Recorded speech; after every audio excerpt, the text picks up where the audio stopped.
Hello students, good morning. कैसे हो भाई? सब बढ़िया। और हम लोग क्लास 8 का अलजेब्रिक एक्सप्रेशंस एंड आइडेंटिटीज पढ़ रहे हैं। ठीक है, एक्सरसाइज 9.1 की बारी आ गई है। पहला क्वेश्चन हमारे पास में है। पहला क्वेश्चन ये कह रहा है कि आपको 1 minute, identify the terms coefficient of each of the following expression. जो भी एक्सप्रेशन दिए हुए दिया नहीं, अभी मैं दूंगा तुमको। ठीक है, तो उसका क्या करना है कि आपको क्या करना है, उसका टर्म्स कौन कौन से टर्म्स हैं उसमें और उसका कॉफिशिएंट क्या सब है, ये आपको पता करना है। ठीक है, तो हम क्या करते हैं कि मार्कर को थोड़ा शार्प कर लेते हैं और मोटा चाहिए। और जो पहला एक्सप्रेशन हमारे पास में है, पहला एक्सप्रेशन हमारे पास में है 5xz 5xy जेड स्क्वायर, ठीक है, -3zy।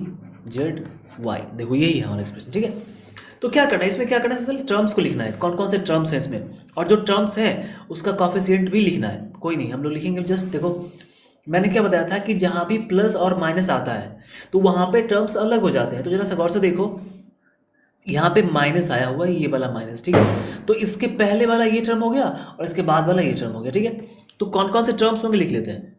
आपने लिखना टर्म्स में। ठीक है, टर्म्स में जो पहला टर्म है हमारे पास में, जो पहला टर्म है वो है 5xy z²। ये पहला टर्म है। और जो दूसरा टर्म है, ठीक है, जो सेकंड टर्म हमारे पास में है, वो कौन सा, 3zy। क्या मैं सही हूँ? नहीं, गलत हूँ मैं। क्यों? क्योंकि भाई आपने जो एक्सप्रेशन में एक्स्ट्रा कुछ भी नहीं होता है ना, प्लस माइनस कुछ भी एक्स्ट्रा नहीं होता है, सब टर्म के साथ ही होता है। तो ये माइनस पे चला कहाँ गया? एक्चुअली ये माइनस जो साइन है ना, ये इसका साइन था, 3zy का साइन था, तो ये साइन यहाँ पे होगा। बात क्लियर है? आप ये मत समझना कि एक टर्म यहाँ से यहाँ तक और फिर ये और माइनस का कोई वैल्यू नहीं है। माइनस है, ठीक है, उसका वैल्यू है। ओके, अब बात आ रही है कॉफिशिएंट्स कैसे होंगे इसके। तो चलो कॉफिशिएंट की बात कर लेते हैं। देखो, कॉफिशिएंट का मतलब भाई मैंने आपको बता दिया था, कॉफिशिएंट का मतलब होता है गुणांक। ठीक है, फिर से बता रहा हूँ, गुणांक। ठीक है, आसपास में पटाखे छूट रहे हैं, बच्चे लोग मौज कर रहे हैं। ठीक है, और हम लोग पढ़ रहे हैं, क्योंकि पढ़ेंगे तो लाइफ बदल जाएगी ना भाई। देखो, गुणांक का मतलब क्या होता है? गुना जोड़ अंक, मतलब कौन सा अंक गुना में लग रहा है आपको। तो गौर से देखो यार, यहाँ पे कौन सा गुना में लग रहा है आपको, तो जो कॉफिशिएंट होगा। ठीक है, कॉफिशिएंट, इसमें कॉफिशिएंट क्या होगा, इसमें कॉफिशिएंट कौन सा, 5 जो है वो 5 अंक है ना, 5 नंबर है, तो ये नंबर आप यहाँ पे लिख दो 5। वैसे ही यहाँ पे कॉफिशिएंट क्या होगा, देखो कॉफिशिएंट कभी वेरिएबल नहीं होता है, बात समझ रहे हो, कॉफिशिएंट कभी वेरिएबल नहीं होगा। तो यहाँ पे क्या करना है कि वेरिएबल को छोड़ के बाकी जो भी नंबर बचता है आपका, वो कॉफिशिएंट होगा। तो यहाँ पे एक्चुअली -3 बच रहा है, तो -3 आपका कॉफिशिएंट। मैं थोड़ा सा और क्लियर कर देता हूँ। जैसे सपोज करो किसी ने आपसे कहा कि ax² है, और वो कह रहा है कि यहाँ पे जो x² है ना, ये आपका वेरिएबल है। ठीक है, वो ए के बारे में कुछ नहीं कह रहा है, वो कह रहा है कि जो आपका x² है सिर्फ वही वेरिएबल है। तो मैं कहूँगा कि एक्सप्रेशन में दो ही बातें होती हैं, या तो वेरिएबल नहीं तो कॉफिशिएंट। तो वेरिएबल हमारा क्या हो गया, x² वेरिएबल हो गया, तो ए जो है वो कॉफिशिएंट होगा। ठीक है, एक्चुअली ए वेरिएबल की कैटेगरी में आता है, क्योंकि ए का कोई वैल्यू नहीं होता। लेकिन जब आपसे वो कह दे कि नहीं वो सिर्फ x² वाला वेरिएबल है, बाकी जो भी है समझो तुम, तो मैं समझूंगा कि ए कॉफिशिएंट। बात समझ रहे हो? जैसे 4 लड़के खड़े हैं, ठीक है, तो मैं कह दूं कि ये 4 लड़के हैं, इसके बाद जो भी है उसको लड़का समझो लड़की, तो डिपेंड कर रहा है तुम पे कि लड़का को भी लड़की समझ लो। ठीक है, क्योंकि उसने ये तो नहीं कहा कि बाकी सब लोग वही है, उसने कहा कि 4 लड़के हैं, बाकी जो भी है तुम समझ लो। तो जो मेरे मन में आया कर दिया, ये वाली बात होगी, तो ये क्या हो जाएगा, ये कॉफिशिएंट हो जाएगा। क्लियर बात? तो इस पर कभी डाउट नहीं करना है। ऑलराइट, जो दूसरा क्वेश्चन है उसकी बात कर लेते हैं।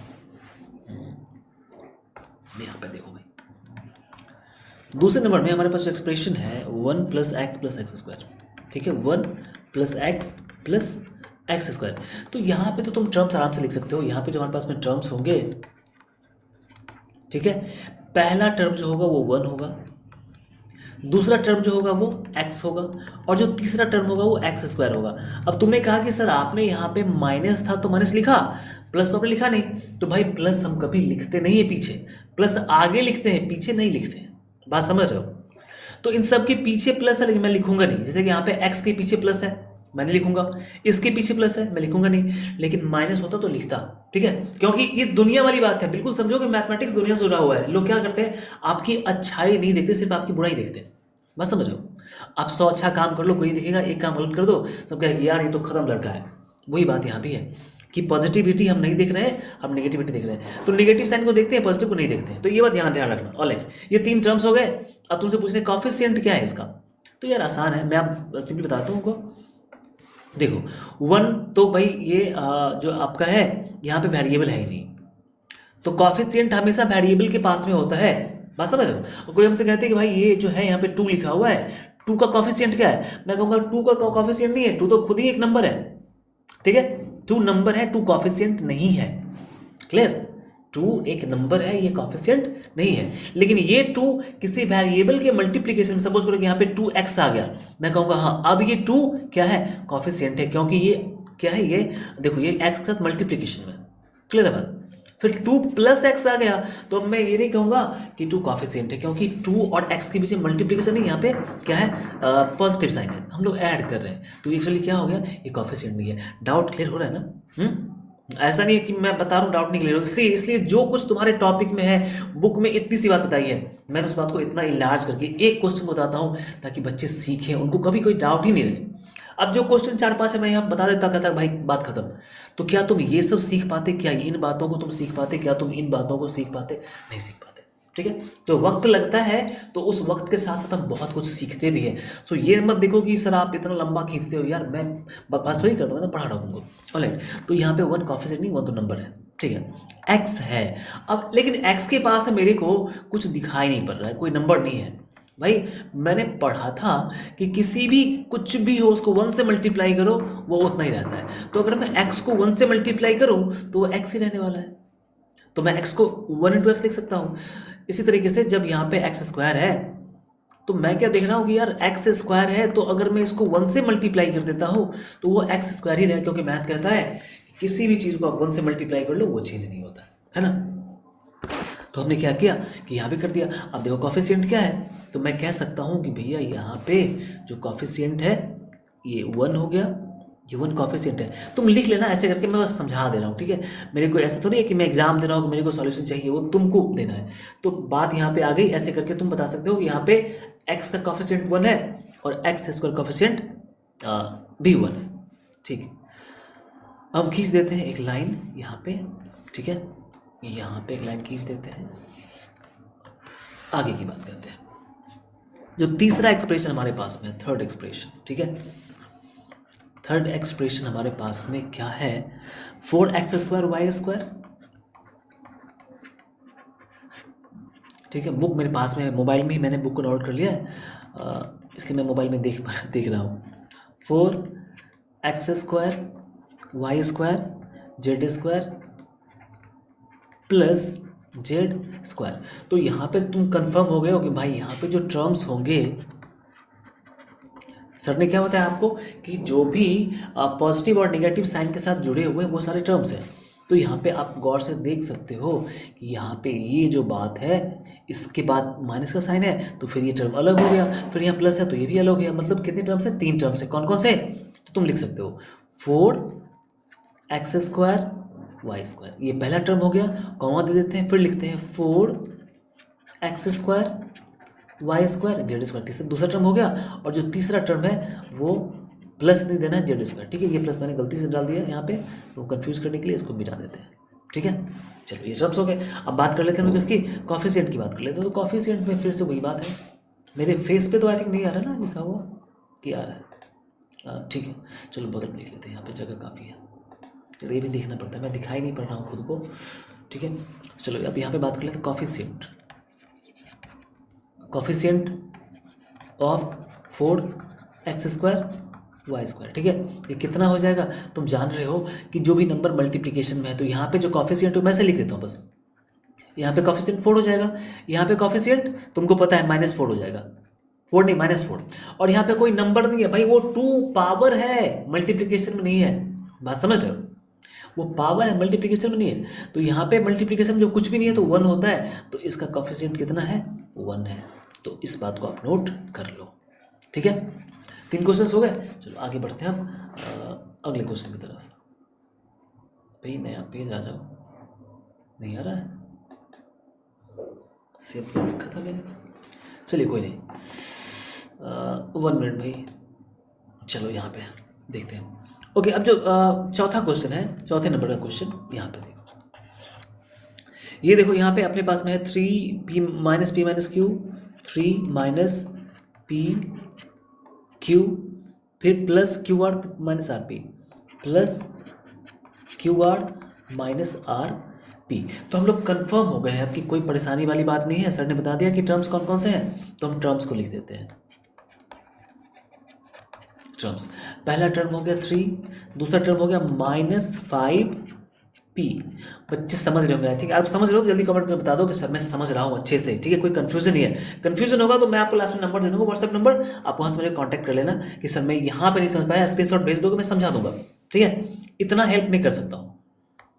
फिर क्यू आर प्लस नहीं डालना है, फिर माइनस आर पी यहाँ डालना है माइनस। ऑलराइट, अब देखो भाई मैंने क्या बताया आपको कि हम कॉफिशिएंट की बात करेंगे, तो कॉफिशिएंट 3 तो नंबर है, इसके पास कोई वेरिएबल नहीं, तो 3 में कोई कॉफिशिएंट नहीं है, तो ये तो नंबर हो गया। यहाँ पे वेरिएबल है लेकिन कोई नंबर नहीं है, तो नंबर नहीं है तो क्या होगा, 1 होगा। लेकिन पीछे माइनस लगा हुआ है, वेरिएबल कभी निगेटिव पॉजिटिव नहीं होता, वेरिएबल वेरिएबल होता है। तो इसके साथ जो साइन लगा है ना उसको भी बाहर निकालो, तो साइन क्या है माइनस, और नंबर नहीं है तो क्या डालेंगे, 1 डालेंगे। बस समझ पा रहे हो, यह साइन जहाँ पे, जैसे यहाँ पे देखो क्यू आर के पास में क्या है, क्यू आर के पास प्लस साइन है, तो प्लस तो लिखते लिखते नहीं है, और यहाँ भी 1 है, मैंने बताया था कि 1 से मल्टीप्लाई कर सकते हैं, 1 किसी के मल्टीप्लिकेशन में आ सकता है, तो यहाँ पे क्या आ गया, यहाँ पे 1 आ गया। फिर आरपी के मल्टीप्लिकेशन में कोई नंबर नहीं है, तो यहाँ भी 1 है, लेकिन चूंकि आरपी के पीछे माइनस लगा हुआ है और निगेटिव नंबर्स होते हैं, ठीक है। ABCD कभी सुना है कि माइनस से माइनस माइनस से, कभी ऐसा पढ़ा है तुमने, नहीं पढ़ा, लेकिन हम ये पढ़े कि -1 -2 -3 1 2 3 ऐसे पढ़े। तो ये जो माइनस का साइन है ना, ये 1 के साथ आएगा, ना कि आरपी के पास में रहेगा। क्लियर है बात, समझ पा रहे हो, वेरी गुड। चौथे नंबर के बाद हम बढ़ते हैं 5वें नंबर की तरफ, ठीक है। 5वें नंबर में है x/2 plus y/2 minus xy, ठीक है, बात समझ रहे हो। तो यहाँ पे क्या करना है, वही सारी बातें करनी है। हम टर्म्स की बात कर लेते हैं कि यहाँ पे टर्म्स कौन कौन सा है, टर्म्स की बात करते हैं। तो देखो प्लस, यहाँ पे प्लस है, यहाँ पे माइनस है, मतलब ये सारे टर्म्स अलग अलग हैं। मैं कहूँगा कि यहाँ पे एक टर्म x/2 हो गया, दूसरा y/2 हो गया, और तीसरा -xy हो गया। क्लियर है बात, ओके। अब मेरे भाई कॉफिशिएंट की बात आ रही है, तुम कंफ्यूज हो गए सर यहाँ पे नंबर तो मल्टीप्लिकेशन में नहीं है। भाई देखो यहाँ पे x/2 को हम लिख सकते हैं ऐसे 1/2 इंटू एक्स, ऐसे लिखते हैं, याद रखना। तो यहाँ पे कॉफिशिएंट क्या हो जाएगा, यहाँ पे कॉफिशिएंट 1/2 हो जाएगा, ये कॉफिशिएंट हो गया। क्लियर है बात, y/2, तो इसको क्या लिख सकते हैं 1/2 इंटू वाई। हम ऐसे ही लिखते हैं, पता है ना, क्योंकि देखो y के पास में क्या है 1 है और नीचे क्या है 2 है, तो 1/2 बाहर आ गया। ऐसे मैं नहीं लिख रहा, तुमको लग रहा हो कि यार सर ऊपर आपने 1 कहाँ से लिया है। मैंने कहा कि वेरिएबल के पास में 1 रहता है हमेशा, तो y ने मेरे को 1 दे दिया और नीचे 2 था, 1/2 मैंने निकाल दिया, तो सिर्फ y बचा। यहाँ पे कॉफिशिएंट क्या हो जाएगा 1/2। क्लियर है बात। एंड फाइनली अपने पास में xy है एक टर्म, तो मैं यहाँ पे समझ रहा हूँ कि यहाँ पे तो xy के साथ में 1 तो मल्टीप्लिकेशन में होगा ही, और माइनस का साइन हमेशा नंबर के पास में रहता है, तो यहाँ आ जाएगा। तो यहाँ पे जब कॉफिशिएंट हो गया वो -1 हो गया, ठीक है ना। देखो मैथमेटिक्स ना मेरे को कभी डिफिकल्ट लगा ही नहीं, कभी डिफिकल्ट नहीं लगा, ठीक है।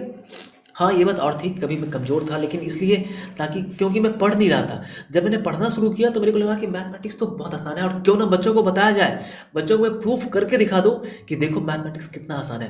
अभी क्लास 8 में हो, 9 में जाओगे, 10 में जाओगे, मैं क्लास 8 9 10 11 12 तक आपको पढ़ाऊंगा, और मैं आपको प्रूफ करके दिखा दूंगा कि मैथमेटिक्स कहीं से डिफिकल्ट नहीं है। अगर सबसे आसान कोई सब्जेक्ट है तो मैथमेटिक्स है। लेकिन एक बात ध्यान रखना कि रेगुलरिटी होनी चाहिए, हमेशा रेगुलर रहो। जैसे कि मैं वीडियोज बना रहा हूँ तो आप क्या करते हो कि यार मेरे सिलेबस में ये तो नहीं है, ये सबसे बुरी बात है। जो मैं कुछ भी ऐसा नहीं डालता हूँ कंटेंट जो तुम्हारे सिलेबस में नहीं हो। क्लास 8 अगर लिखा हुआ है तो तुमको देखना है वो वीडियो, कभी मिस नहीं करना। मेरे अगर एक एक वीडियो तुम देख लोगे ना, ठीक है, तो मैथमेटिक्स सच में तुम्हारे लिए बहुत ज़्यादा आसान हो जाएगा। ठीक है, तुम बोल, हिंदी बोल रहे हैं ना, ऐसे ही तुम लोग मैथमेटिक्स की भाषा बोलोगे, तुमको मैथ बिल्कुल समझ में आ जाएगा। तो इसके लिए कभी परेशान नहीं होना, जितना मैंने कहा उतना काम करना। आप वीडियोस देखते रहो, ठीक है। अपने फ्रेंड्स को भी रेकमेंड करो, तुम भी देखो, फ्रेंड्स को रेकमेंड करो, और ऐसे हम लोग पढ़ते जाएंगे, बहुत मजा आएगा। मैथमेटिक्स हम सब के लिए बहुत आसान बन जाएगा। 6 नंबर क्वेश्चन में 0.3a, ठीक है, माइनस 0.6 AB प्लस 0.5B। यहाँ पे कितने टर्म्स हैं, तुम क्लियर ही हो कि यहाँ पे 3 टर्म्स ही होने वाले हैं। कितने टर्म्स हो जाएंगे, तो यहाँ पे जो टर्म्स है 3 टर्म है। कौन कौन सा, 0.3a ये पहला टर्म हो गया, माइनस 0.6ab दूसरा टर्म हो गया, और 0.5b तीसरा टर्म हो गया। अब इसके कॉफिशिएंट लिखने हैं, तो कॉफिशिएंट में कुछ नहीं, देखो यहाँ पे मैं मार्क सीधा कर देता हूँ। 0.3 ए का कॉफिशिएंट, माइनस 0.6 इसका कॉफिशिएंट, और इसमें 0.5 इसका कॉफिशिएंट, दैट्स इट, बात खत्म हो गई, ठीक है। तो यहाँ पे ये क्लियर हो गया।